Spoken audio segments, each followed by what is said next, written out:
Ephraim Salaam, former NFL offensive lineman, plus Fox Sports Radio Weekends host as well. Ephraim, what's up, man? I'm glad you're here to talk some sense into my brother. What's up, Ephraim? What's happening, man? How y'all doing? Doing good, man. Ephraim, this guy, he keeps talking about getting me to talk somebody to talk sense into me. This is who I am. Nothing's going to change. That's true. Hey, man, it's over. That ship is sailed. You're right about that. I was hanging on to hope, brother. Hanging on to hope. Ain't no hope, man. You can take that hope, ball it up, throw it out the window. Ephraim, let's start here. I'm not going to sit around here praising Josh Allen for beating up on a team that didn't even show up to the game. But if you're a Jacksonville, Doug Peterson was supposed to straighten out, right? Was supposed to come there and get Lawrence right, but it doesn't look like that. And should he be fired? I mean, that was just a piss-poor performance where a team didn't show up. And I give him credit. He said everything's on the table now because it has to be. That was terrible. Yeah, that was a bad outing, man. You let a team score on their first 5 possessions, then it something has to give. That's hard to do. It's almost impossible to do. And it was literally no resistance. That was like a scrimmage, right? You're at home or like you're in college and that's your homecoming team, right? Everybody picks the gimme for the homecoming game. And it was I mean, I had Josh Allen and James Cook on my fantasy, so it was great. It was great for me. But in terms of watching, it just was a hard watch. Being a former Jaguar, that team was really built on their defense and how they got after people, and just to have just literally a revolving door going up and down the field. I mean, that's how you lose your job. That's how a lot of people lose their jobs. Is that especially with the amount of money and the picks that they've invested on the defensive side of the ball. I want to go to another and show some love to somebody else who played yesterday, and that's Jayden Daniels, who looked fantastic, 91%. I think it was 22 or 25, couple touchdowns. I mean, he looked spectacular. And this is in a season, Ephraim, where a lot of the young supposed stars, these young picks or even second-year guys, we were like, they're not looking good thus far. What'd you make of him and having his team 2-1, the Commanders in the NFL least, as people like to call it, where you never know they may be competing to win this division? I don't mean to toot my own horn, but the pre-season, I had picked them to compete for that division. Everybody was like, "What?" So what does that mean, Ephraim? All right, I want you to give me not to compete. Are they going to win a division? Yes or no?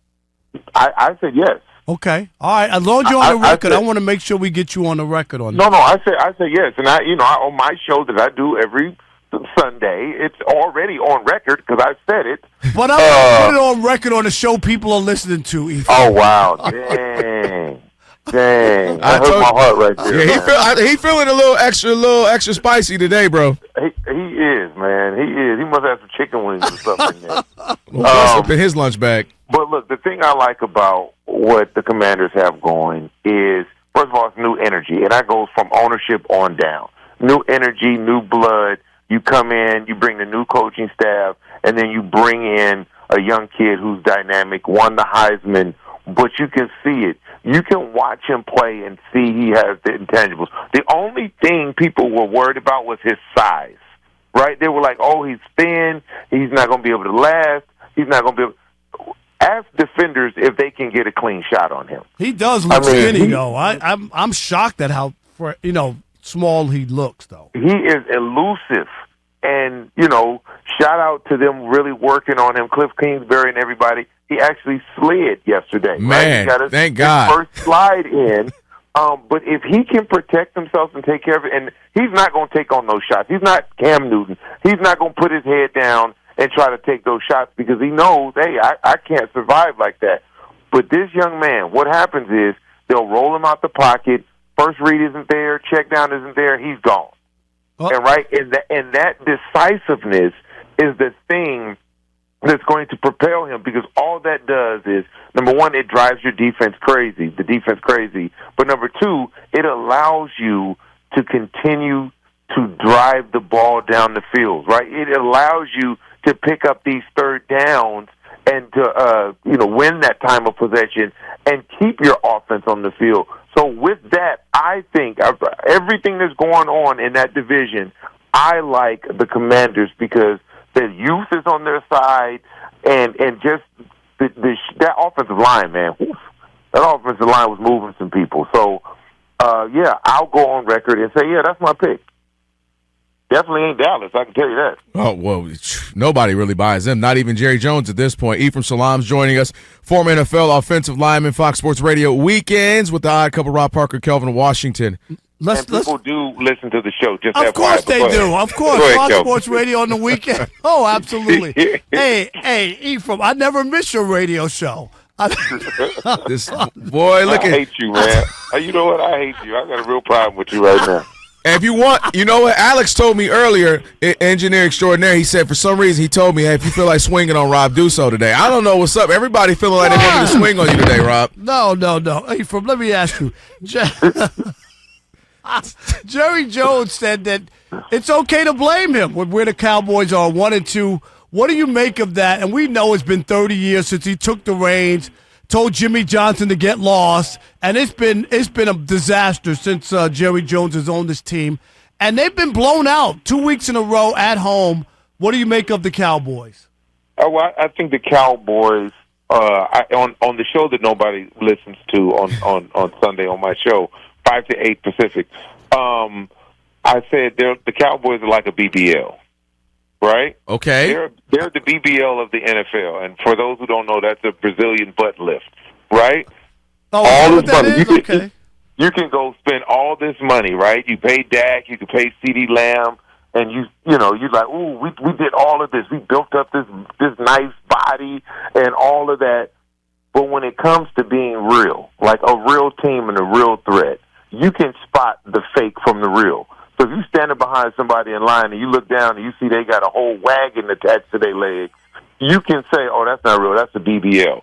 That's what the Dallas Cowboys are. They are the BBL of the NFL, right? That means they look good on paper. Yeah, you pay for it, but in reality, when you get close to it, when it comes down to it, it's all fake. It's all a facade, and those don't last long. And that's what we're seeing right now with the Dallas Cowboys. They didn't do anything to address the run game. They lost offensive linemen, didn't bring in a real running back. The whole Derrick Henry thing, we couldn't afford him. But why not? Why couldn't you have afforded him? Right? You didn't even try. And the fact that you wouldn't try, look at what Saquon's doing for Philly. Look at what's going on in Baltimore. Look at these running backs that Jacobs in Green Bay. Like, look at what's happened with those dynamic running backs that were on the market. And Dallas just decided, hey, we're not going to do that. Yeah, it is his fault because they're exactly where they're supposed to be based on his decisions. Well, I tell you what, we got less than a minute, Ephraim. I didn't expect a BBL conversation to come up in here. I thought you just hurt every Instagram influencer's life. The whole bunch of feelings just got hurt with that one, Ephraim. Hey, man, it is what it is, man. Some people like real, some people like fake. No, listen, real is always his style. Getting out of here on this one real quick. Joe Burrow looked like the Joe Burrow folks wanted to see last night. Spectacular, and they still dynamic. Win. They still take an L. He says the season isn't over. It's a wrap, right? Not for them. They have a way of somehow trying to figure it out later, but they don't. They only got 1 or 2 more games they can lose before winning, and then this thing is you can go ahead and tell it. Look, this is what happens when, like, so they had Chase hold out. They having receiver issues all at once. All that distraction, all right, once you're in the season and all that distraction, like, you look, I love Jamar Chase, but you got 2 years left on your deal. We're not about to renegotiate. We're not about to do that, right? And look, this is the first week that last night was the first time they actually looked like they could get something done. But it's been a slow start. When you hold out, you miss all that training camp and all that, especially when your quarterback's coming off an injury, then you look how you look, and that's where they are right now.